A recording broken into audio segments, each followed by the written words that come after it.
민주당은 경제가 어렵다, 민생이 힘들다고 했습니다. 나라 곳간이 거덜나던 청년들이 감당하지 못할 빚을 떠안든 상관없이 돈을 마구 뿌려서라도 경제 성장률을 올려야 한다고까지 했습니다. 그러던 민주당이 민생이나 경제와는 아무 관련도 없는 국무위원 탄핵을 또다시 운운하고 있습니다. 국민의 눈살을 찌푸리게 했던 정쟁형 현수막을 우리 당이 먼저 솔선수범에 철거하고, 비록 완벽하지는 않았지만 본회의장에서의 야유와 비난도 사라지는 듯 했습니다.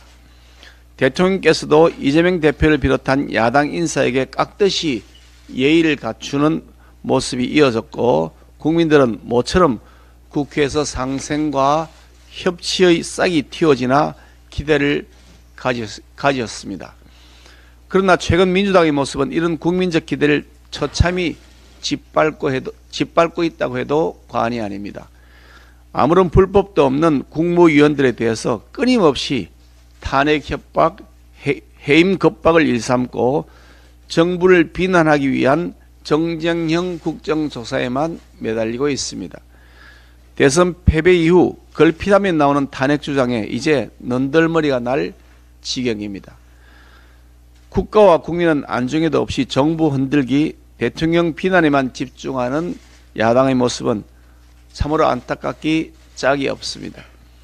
한덕수 국무총리, 박진 외교부 장관에 대해서는 해임 건의안을 민주당이 단독으로 강행 처리했고, 이상민 행안부 장관에 대해서는 해임 건의안은 물론이고 탄핵 소추안까지 통과시켜 역대급 폭우가 내렸던 지난 여름 재난안전을 책임지는 주무부처 장관의 공백을 이야기한 바도 있었습니다.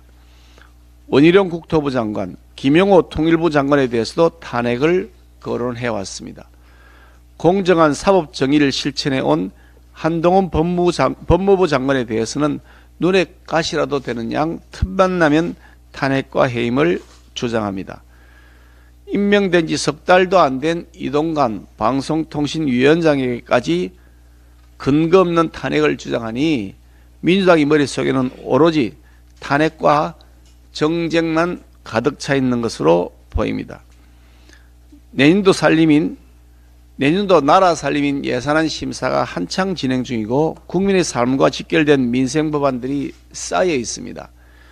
불공정 채용 행위를 방지하는 채용절차법, 전세 사기 범죄를 가중처벌하는 특경법, 재건축 초과이익 환수 완화법과 실거주 의무 폐지를 담은 주택법 등 대표적인 부동산 대책 법안도 국회에 장기간 계류되어 있는 상태입니다. 국민의 삶과 직결되는 민생입법, 예산심사 등의 국회가 해야 할 일이 산적한데 민주당은 국무위원을 겁박하고 대통령의 손과 발을 묶어들 궁리만 합니다. 국무위원에 대한 습관성 탄핵과 해임, 무분별한 국정조사는 국회에서의 건전하고 생산적인 논의를 가로막고 갈등만을 키워냅니다. 민주당은 자신들이 민생의 최대 방해꾼이라는 지적을 받지 않도록 지금이라도 탄핵 겁박, 막무가내 입법 폭주, 정략적 국정조사 요구를 중단해 주시기를 바랍니다. 마지막으로 22대 국회의원 총선 국외 부재자 신고와 관련해서 말씀드리겠습니다. 총선이 약 5개월 앞으로 다가왔습니다. 재외투표는 본선거 2주 전인 내년 3월 27일부터 4월 1일까지 실시됩니다. 전 세계 700만 재외 동포 중에 약 200만 명 정도가 유권자입니다. 국내 선거와는 다르게 재외 선거 투표를 하려면 우리나라 국적을 가지고 있다 하더라도 사전에 신청 절차를 통해 재외 선거인 명부에 등재되어야만 합니다. 그 신청 절차인 국외 부재자 신고가 이번 일요일인 11월 12일부터 시작됩니다. 투표권이 있는 재외 동포분들께서는 반드시 그 기간 내에 등록해서 내년 총선에서 소중한 한 표를 행사해 주시기를 바랍니다. 한국에 머무르는 지인, 동포사회의 주변 분들께서도 적극적으로 알려서 보다 많은 재외 국민들이 총선에서 투표할 수 있도록 관심과 독려를 부탁드립니다.